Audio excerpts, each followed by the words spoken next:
সালামু আলাইকুম, আমি নাইম দক্ষিণ কোরিয়া থেকে। জামাত ইসলাম সময়টা খুবই ভালো যাচ্ছে, তবে জামাতের আমির ডাক্তার শফিকুর রহমান সাহেব মাঝে মাঝে এমন কথা বলেন যে এই কথা নিয়ে বাংলাদেশের অন্যান্য যে রাজনৈতিক দলগুলো যারা এই মুহূর্তে ক্ষমতার দিকে ধাবিত হচ্ছে তাদের মধ্যে মোটামুটি একটা ক্যারাবেরা স্টাইল শুরু হয়ে যায়।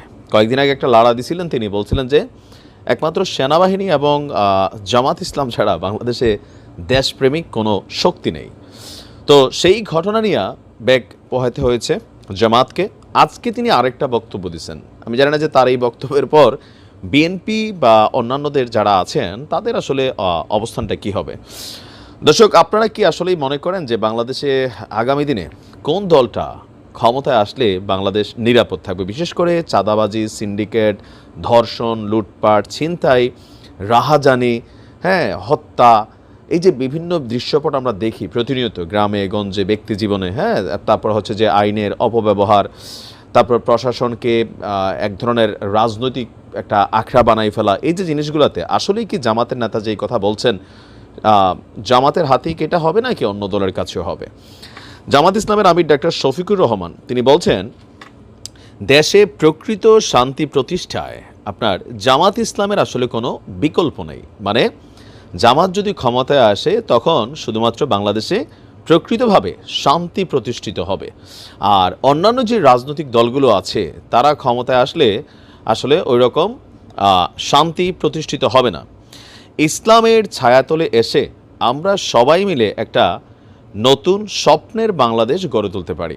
কারণ জামায়াতের সাথে যেহেতু কি বলা হয় যে ইসলাম কানেক্টেড আছে, তো সেই জায়গা থেকে জামাত ইসলাম ক্ষমতায় আসলে আমরা স্বপ্নের নতুন বাংলাদেশ গড়ে তুলতে পারবো।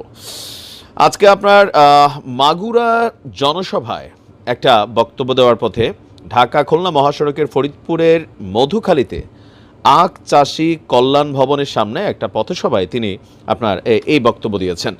তিনি বলছেন, বাংলাদেশ আমাদের সবার জন্মভূমি, আর এখানে আমরা জাতি, ধর্ম, বর্ণ নির্বিশেষে মিলেমিশে বসবাস করি। আমাদের লক্ষ্য হলো সমৃদ্ধ, শান্তিপূর্ণ নতুন বাংলাদেশ গঠন। আল্লাহ আমাদের তৌফিক দান করুন। তারপর তার বক্তব্য হচ্ছে যে এখানে আরও বিভিন্ন বক্তব্য দিয়েছেন। তো গেল বিভিন্ন সময় আমরা জামাত ইসলামের বিভিন্ন কর্মকাণ্ড যেভাবে দেখছি, তাদের নেতাকর্মীদেরও দাবি বা বক্তব্য সোজা হিসাব যে এতদিন 53 বছরে এককভাবে জামাত কখনো ক্ষমতায় আসেনি।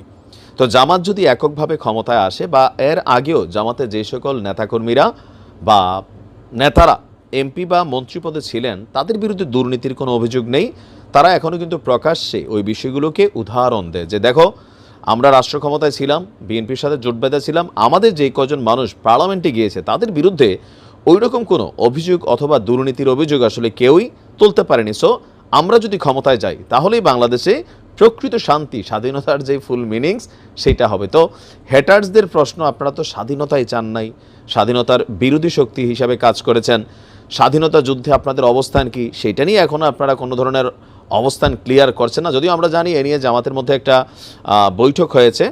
তো কি মনে করেন যে জামাত আমিরের এই বক্তব্য আসলে কতটুকু সঠিক? আসলে কি বাংলাদেশ জামাতের হাতে শান্তি প্রতিষ্ঠিত হবে? কমেন্টে লিখতে পারেন।